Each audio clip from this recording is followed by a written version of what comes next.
Hey everyone, I'm David Finz, and on this episode of the Cyber Insurance Imperative, we're going to take a moment to give thanks for some of the blessings that helped us all get through 2022.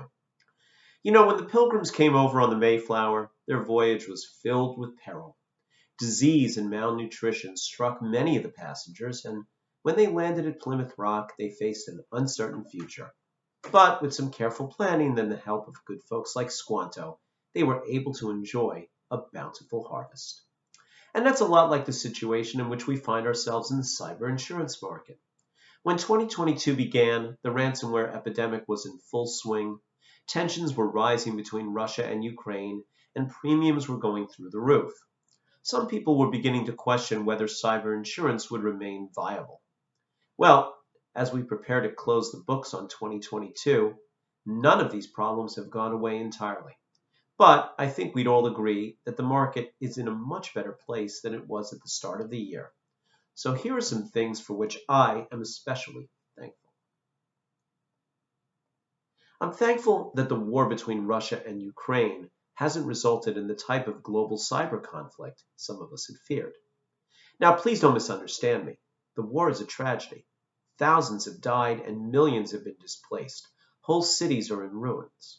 But thus far, we've been able to avoid the massive attacks on critical infrastructure in the West that were a real possibility when the conflict erupted back in February, and the widespread casualties that would have likely resulted. I'm also thankful that ransomware has begun to level off.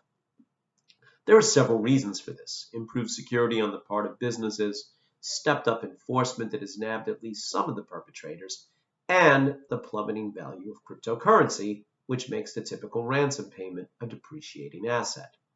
Regardless, the situation is not as dire as it could have been. As strange as this may sound, I'm thankful that the underwriters' loss ratios are improving and that many carriers are beginning to turn a profit on this product once again.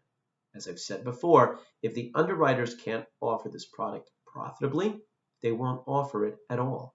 So the hard market has produced a desired result of stabilizing losses, and now we fully expect to see policyholders reap the benefit of that harvest in 2023 with more attractive pricing and coverage. And I'm thankful for the partnerships we enjoy with the newer MGAs in this market. They are combining smart underwriting with vulnerability scans and other technology to offer coverage that is sorely needed for small and medium-sized clients. I wish them continued success. Last but not least, I'm thankful for all of you. This show is fast approaching 4,000 total views and plays across all digital platforms. I hope that you're finding the content useful, and I deeply appreciate the feedback I've received, especially from the underwriters, because I know there are times we disagree, and I may challenge you here, but it's all with an eye towards making this product sustainable for years to come. And so with that, I will leave you all to go enjoy your turkey, or tofurkey as the case may be, and revel in a well-deserved food coma. I'll be taking a break for Thanksgiving week, and then I'll be returning the first week of December with a new episode to help you find the more rewarding way to manage risk. Thanks for watching. Happy Thanksgiving.